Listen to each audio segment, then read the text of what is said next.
And welcome again to Cottage Talk. I am Russ Goldman. This is part of our special series about the transfer window. It's Monday.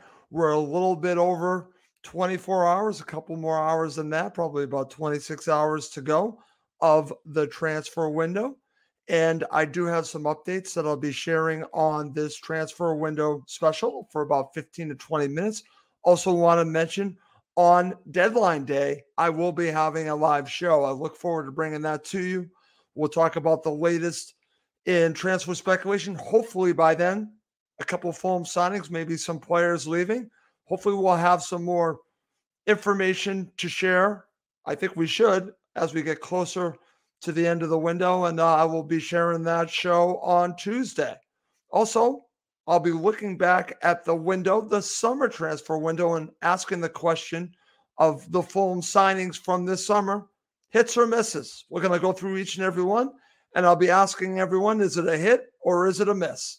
And there are several to go through. I think most of them are obvious, but we'll talk about it. Are they a hit or are they a miss?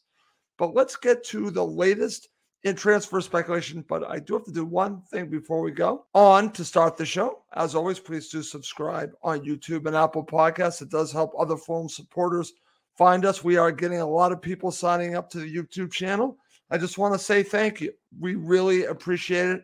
It helps build up that YouTube channel. So thank you very much for that. Okay, let's get to the latest and greatest. And again, this might not be completely up to date, so let's keep this in consideration. That right now, when I'm doing this show, it's roughly about 8:30 UK time, 8:30 p.m. So things can change fairly rapidly. So let's start here. Let's talk about what broke this morning. This was from Fabrizio Romano, and it deals with Saša Lukić. And according to him on Twitter, Saša Lukić has just signed contracts as new Fulham player, permanent move completed from Torino after medicals on $10 million fee. Okay. So that is from Fabrizio Romano. I've also seen pictures of him going to the airport, hopefully heading to London and becoming officially a Fulham player. This is fantastic news.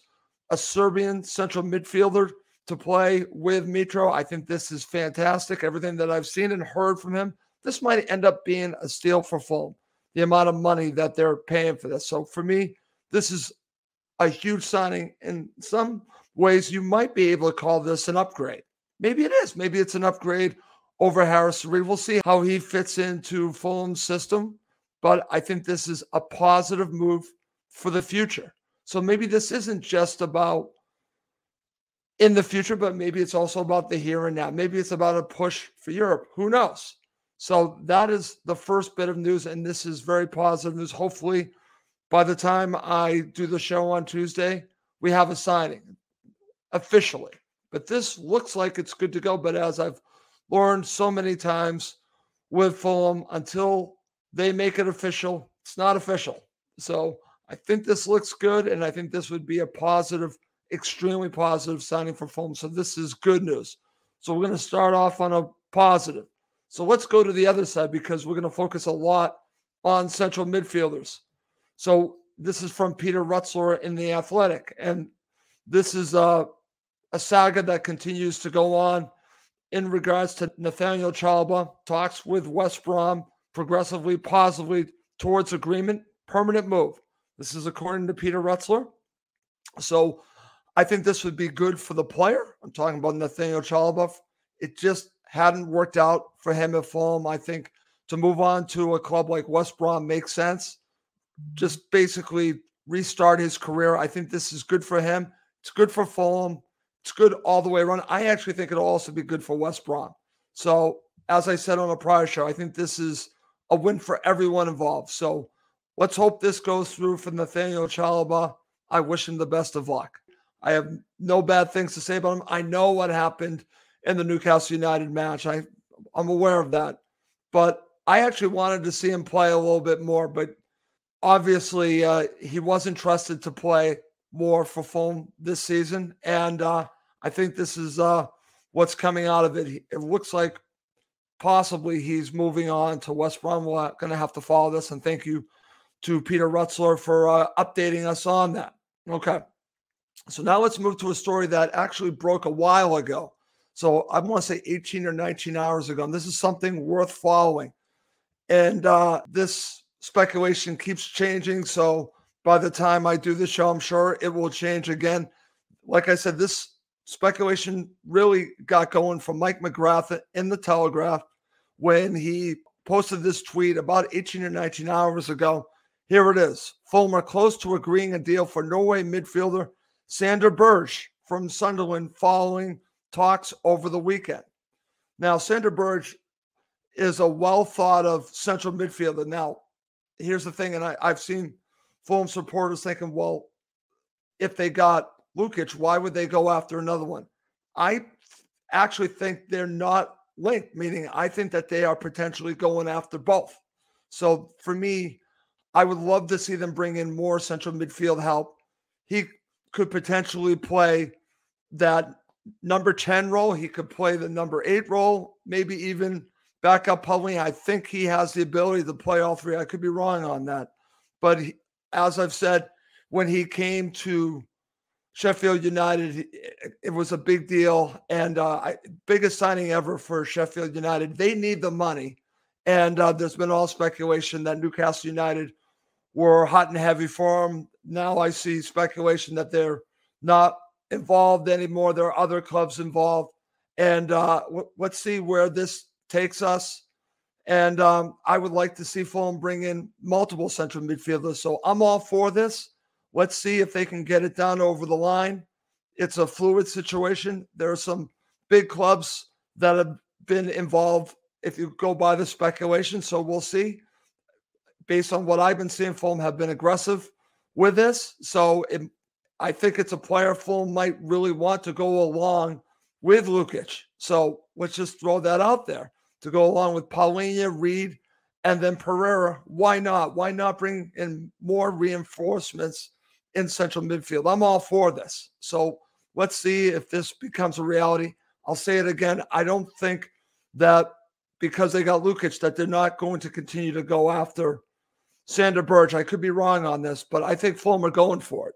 I think they are looking towards not just the future, but for the here and now, possibly getting into Europe. So I think this would be a huge positive move. And based on what I'm hearing, it could be up to £20 million. That's a significant deal. So we'll see if this ends up happening for Fulham. But again, I like the aggressiveness that Fulham are showing. If you go on the speculation, like I said, only time will tell if this turns out to be real. But I've seen several reports linking Fulham to Sander Berge. So let's see ultimately what happens with this. And hopefully we'll know more tomorrow. Well, we will know more by the end of the transfer window on Tuesday. But this is something to keep looking at. And hopefully it moves in a positive move. And maybe he becomes a signing, which would be fantastic for Fulham Football Club. I've heard nothing but good things about this player. So we shall see. Okay. So now let's talk about some speculation that I'm not so sure of. People are doubting the source, but I'm going to share it anyways. So let's now talk about this because again, like I said, I'm not 100% sure, but there has been speculation about Antonee Robinson. So let's talk about that coming from a source, I believe, in Turkey. So let's just talk a little bit about that. That Man City might be interested in Antonee Robinson and that they might be making a bid. Now, I could possibly see this happening because it looks like Cancelo might be going away. So it does make sense. But here's the thing. It makes sense that they might be interested in Antonee Robinson. But from a Fulham perspective, it makes no sense. Because unless you have a replacement, I would not sell Antonee Robinson. Again, this is just speculation that has broken in, I'd say, the last 4 to 6 hours. So we shall see. I believe the gentleman's name is Ikram Connor. So we shall see if he is right about the speculation. He broke it on Twitter that Manchester City were looking to possibly make a bid for Antonee Robinson. I don't see Fulham selling Antonee Robinson. It just makes absolutely no sense for them, at least not right now, maybe in the summer, just not now. Like I said, unless they would have a replacement that was at the level or better, I don't do this because you end up hurting yourself.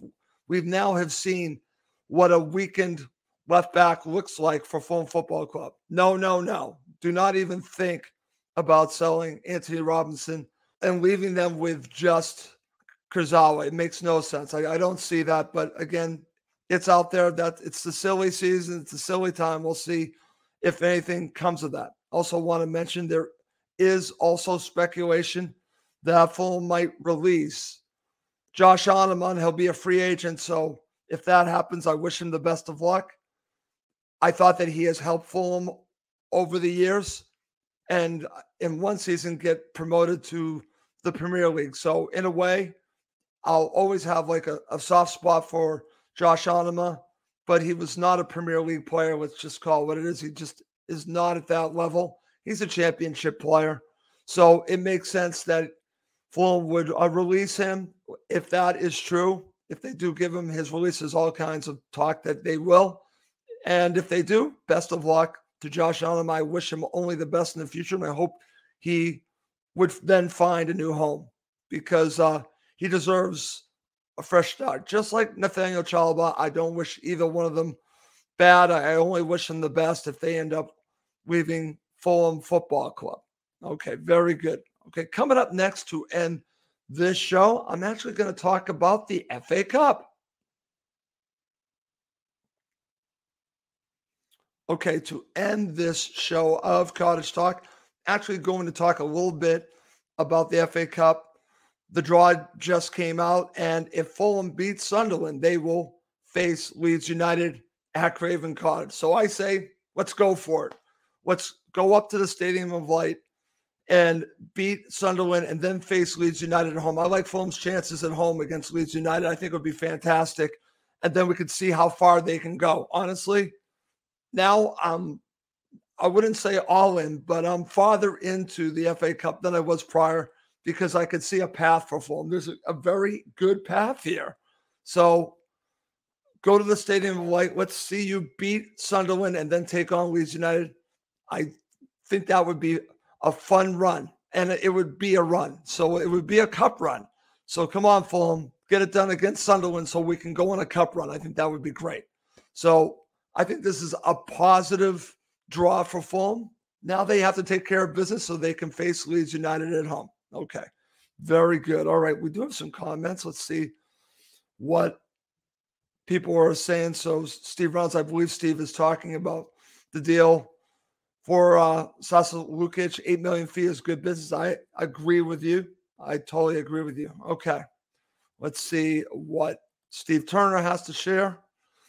Antonio wants away from West Ham. If he wants to stay in the Prem and in London, maybe a cheeky bid for him and Mitro up top would be immense and a deal. Steve, actually, that actually sounds pretty good. I actually like that idea. I don't know if Fulham would go for it, but I wouldn't be against a last-minute deal for Antonio if Fulham were up for it.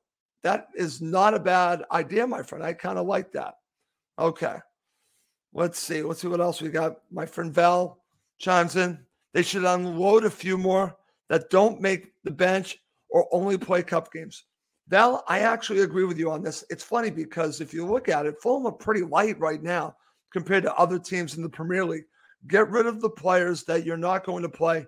Maybe bring in a couple more that you're going to play, honestly, because I don't think that you need excess baggage as you're basically describing here. Get rid of some players and bring in some more players. I'm all for it, but you don't have much time to do that. So interesting there, Val. All right, let's see. This is also from Steve Wood, my friend. Andre should have been done. Now, Steve, I know where you're going with Andre. I haven't talked about him a great deal. He's a player in Brazil. And Fulham have been after him for a little bit. It looks like about a couple of weeks now. And he's another central midfielder. Now, the issue with him is that his club don't want to sell. What are you going to do, Steve? What are you going to do? If they don't want to sell, there's not much you can do. You can try, but it takes two to make a deal. And if they're not willing to make a deal, I don't blame Fulham on that. I still come back in the summer to try to get this thing done with Andre because obviously they're interested. But I don't agree with it should have been done. Only should have been done, Steve, if his team wanted to sell, and they obviously didn't. Value is more important to the team than the money. So I understand that because I'm like that with Fulham. So I don't blame his club for wanting to hold on to him at least through the summer. I don't blame him. And I think Fulham went after him. And if they couldn't get him, I think this has more to do with his current club team. I don't blame Fulham on that. So I disagree that Andre should have been done. Okay, very good.